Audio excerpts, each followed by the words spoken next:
on the board in 1978, and I sat at meetings in a fine room in 106 Piccadilly, where people were sitting around the table, and then there was a meeting of the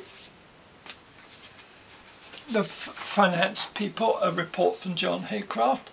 There were problems with one I remember was a cooperation work with the British Council in Venezuela, which was a joint International House British Council program.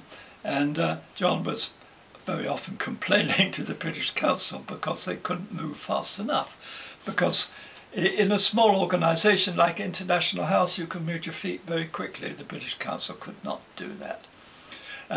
So then I was appointed, of course, as the chairman of ARLS at the time, and not because he approved of me particularly, but because I was chairman of the National Association. So John, we then, oh yes, well, we did have a financial report. There was a man called Ian Bell who was a trustee, who no relation of Frank Bell or of the Bell School in Cambridge and elsewhere, but he was deputy director of the Bell Education Trust, and Ian Bell was an active member, but only we only were concerned with very important policies that John wanted to raise.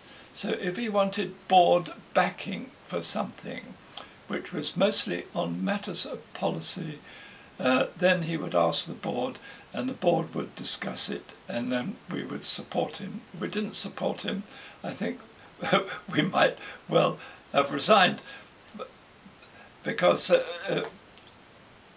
John was like that. He was very much in the driving seat. So you can see that there were the International House had huge self-belief. It had self-belief in its organisation, and self-belief that they were the best, and self-belief that they taught the best. But a lot of people began to catch up, of course, which was sometimes difficult to recognise. As anyone who's in a school or any other organisation which is well run, you begin to think you're the best and the other people are only competitors, which is a very natural thing to do. But